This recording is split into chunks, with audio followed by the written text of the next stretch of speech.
दो शब्द तो आपको बोलने पड़ेंगे। एमपी साहब एक दो सवाल है हमारे। हाँ नमस्कार, बादरा में आपका स्वागत है एमपी साहब। धन्यवाद जी। तो एमपी साहब ये जो कैंप लगाया जा रहा है ऑल इंडिया स्तर पर लगाया जा रहा है और इसमें केंद्र की भी भागीदारी होती है और यहाँ हमें कोई केंद्र में नरेंद्र मोदी जी का या किसी सरकार के नुमाइंदे का यहाँ कोई चित्र दिखाई नहीं दिया, तो इसमें क्या कोई राजनीति? सर ये भागीदारी नहीं होती केंद्र की, ये प्रोग्राम भारत सरकार का ही है। ये आयुष्मान भारत के तहत पूरे देश भर में ब्लॉक लेवल पे कैंप लगाना है। ये ब्लॉक सीएमएचओ को और यहाँ के मेडिकल स्टाफ को देखना चाहिए था। जब भारत सरकार 1.5 लाख रुपए की राशि पर ब्लॉक दे रही है, एक भी कहीं फोटोग्राफ देश के प्रधानमंत्री महोदय की नहीं है, बड़े शर्म की बात है। और कैंप का पूरा एक गाइडलाइन दिया गया था कि किस तरह से कैंप को अंदर स्टॉल लगेंगे, उनकी क्या साइज़ होगी, क्या मोटिव क्या है।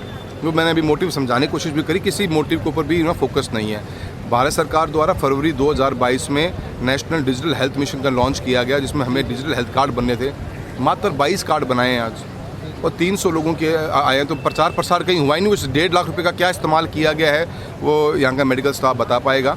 बड़े शर्म की बात है, देश के प्रधानमंत्री मोदी फोटो लगाने में भी दिक्कत आई है, मैं समझ नहीं पाया। तो इसमें आप सांसद है, आपकी जवाबदारी भी बनती है, आप क्या कार्रवाई करेंगे?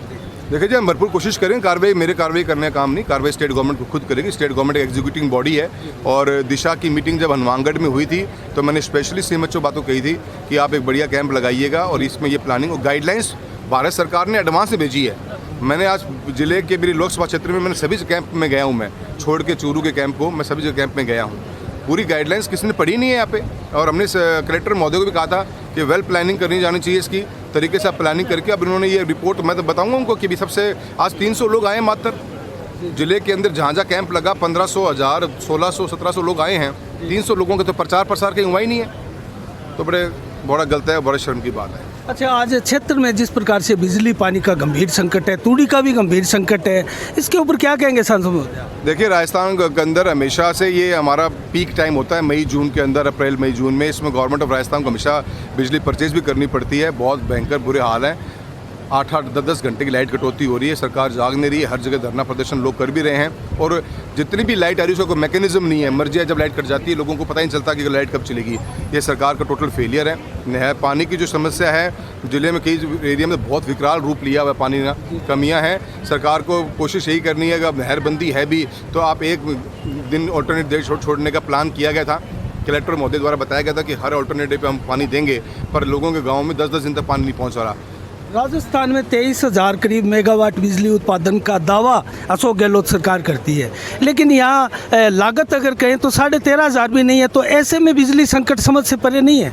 बिल्कुल समझ से परे जी। 23,000 मेगावाट्स का मतलब नहीं है। ये पीक सीजन है, अगर आपके पास इलेक्ट्रिसिटी नहीं है, अगर आपको एडवांस हो तो दे दो, किसको बेच रहे हो? और कम है तो आप लेके आते हैं। उसका आंकड़ा पेश करें ना फिर। हाँ, पेश करें सरकार, बिल्कुल। अगर आपके पास में एक्स्ट्रा बिजली है तो आप बताइए कहाँ गई, और कम है तो आपने ली क्यों नहीं? फेलियर तो एग्जीक्यूटिव बॉडी तो आप, गवर्नेंस तो आपके हाथ में है, फॉलो तो करना पड़ेगा आपको। आज जनता परेशान हो रही है और ये टेम्परेचर है मई के अंदर, हम 47-46 डिग्री टेम्परेचर पहुँचे हैं अप्रैल के अंदर, मई स्टार्ट ही नहीं हुआ। तो व्यवस्था तो गवर्नमेंट ऑफ राजस्थान करनी पड़ेगी, इस बातों से कुछ चलेगा नहीं। जल जीवन मिशन के तहत पैसा था हमारे पास था। और एक अचंभे की बात बता दूं मैं, पूरे राजस्थान के अंदर हर जगह सोर्स ऑफ वाटर नहीं है, पानी की उपलब्धता हर जगह नहीं है। बहुत लिमिटेड डिस्ट्रिक्ट्स ऐसे हैं राजस्थान में जहाँ पे पानी है, उन डिस्ट्रिक्टों को टॉप प्रायोरिटी पे लिया ही नहीं गया। जल जीवन मिशन का पैसा भारत सरकार ने 11,000 करोड़ रुपये दे रखे और 11,000 करोड़ का आउटस्टैंडिंग भारत सरकार पड़ा है। 4,000 करोड़ रुपये की इन्वेस्टमेंट भारत, लेकिन यहाँ धरातल पर ये स्कीम दिखाई नहीं देती। दे कैसे कि राजस्थान सरकार को अपने हक का पैसा लगाना है। पिछले हुए 2.5 साल में मात्र 3,000 करोड़ रुपये लगाए हैं, पैसा लगा ही नहीं पा रहे हैं। बात बड़ी बड़ी योजनाएं और योजना कुछ होता है नहीं, पैसे देने पड़ेंगे क्योंकि ये बराबर की शेयरिंग की स्कीम है। लोकल विधायक जो हैं स्टेट भर में वो पत्थर लगाने में जरूर लगे हुए हैं, पर कोई ये जाके बोलता नहीं अशोक गहलोत जी को कि आप भी बराबर का पैसा लेके आइए। और कम से कम चूरू जिला, हमारा हनुमानगढ़ जिला, गंगानगर जिला, ये वो जिले हैं जहाँ पे फिलहाल में हमारे पास पानी की पर्याप्त मात्रा है। हमें सिर्फ नई टंकियाँ बनानी है, पाइपलाइन डिस्ट्रीब्यूशन नेटवर्क स्ट्रॉन्ग करना है, उसके ऊपर पैसा लगाने में कोई दिक्कत ही नहीं, लगाना चाहिए, पर लगाने का सिस्टम ही नहीं कोई। जिस प्रकार से अलवर में 3 मंदिर ढा दिए गए 200 से 300 साल पुराने, आप चाय पी सकते हैं, काफ़ी दूर से आए हैं और चाय पीते हुए हम बात कर लेंगे सांसद महोदय साहब। तो जिस प्रकार से 3 अलवर के जो मंदिर ढा दिए गए और संत समाज का ज़बरदस्त वहाँ प्रोटेस्ट भी देखने को मिला, तो आप क्या समझते हैं इस प्रकार की राजनीति राजस्थान के स्वास्थ्य के लिए बढ़िया रहेगी? देखिए जी, हम तो इतना जानते हैं कि प्रशासन को थोड़ा सेंसिटिव होना पड़ेगा, लोगों के सेंटिमेंट्स के साथ में आप खिलवाड़ नहीं कर सकते। और सेंटिमेंट्स को छेड़ कर ये पॉलिटिक्स का करने का तरीका कांग्रेस का पुराना रहा है हमेशा से, इससे बचना चाहिए। आज हमारे स्टेट को डेवलपमेंट चाहिए, हमें इंफ्रास्ट्रक्चर मजबूत करना है, हमें ग्रोथ करनी है, हमें हमारे और सेंटिमेंट्स हमारे लिए उतने ही इंपॉर्टेंट हैं। उनको संभालना, उनका देखभाल करना काम प्रशासन का है, सरकार का है। वो इसमें विफल रही है हमेशा और ऐसे मुद्दों को हमेशा आगे उजागर आपने करती है। संसद में ये मुद्दा उठाया है क्या? नहीं, उस समय मेरी पार्लियामेंट चल नहीं रही थी। नहीं, अभी आगे आप प्रॉमिस करते हैं जनता से कि भी आप मुद्दा उठाएंगे? देखिए जी, कोई भी मैं मेरी कॉन्स्टिट्यूंसी के जितने भी पेंडिंग इश्यूज होते हैं हम उनको कभी उनको छोड़ते ही नहीं है। हर इशू को एड्रेस करने की कोशिश करते हैं, राइट लोगों से मिलने की कोशिश करते हैं, चाहे मंत्रालयों से, मंत्रियों से मिलें, चाहे अधिकारियों से मिलें। ये मेरा टॉप मोस्ट प्रायोरिटी एजेंडा रहता है। अभी मेरी लोकसभा चलेगी जुलाई के अंदर, जब भी मेरी कॉन्स्टिट्यूंसी के जो पेंडिंग इशूज होंगे उनको हमेशा रेज किया जाएगा। हरियाणा में भारतीय जनता पार्टी की सरकार है और जिस प्रकार से तूड़ी संकट है, सरसा और हिसार जिला के जिला कलेक्टरों द्वारा ये पाबंदियां लगाई गई है तूड़ी के परिवहन पर, आपने अपने स्तर पर बात की है सांसद होने के नाते? बिल्कुल जी, मैंने सरसा डीसी से बात करी है, हिसार से डीसी से बात करी है, मैंने हनुमानगढ़ कलेक्टर से भी और चूरू कलेक्टर में रेगुलर डेली बेसिस पे टच में हूँ। स्टेट ऑफ हरियाणा ने एक पाबंदी लगाई है क्योंकि प्रोडक्शन उनका वीट का कम है, इसके कारण प्रोडक्शन कम लगाई है उन्होंने, पाबंदी लगा रखी है, इसके कारण हमारी थोड़ी की प्रॉब्लम आ रही है। लोकल कलेक्टर्स को भी हमने ये कहा है कि आप स्टेट गवर्नमेंट से बात करिए। मुख्यमंत्री जो हमारे हरियाणा के, उनको हमने पत्र भी लिख रखा है और उनसे हमने टाइम भी ले रखा है मिलकर बात करने का कि कोई एक बीच का व्यवस्था निकाला जाए।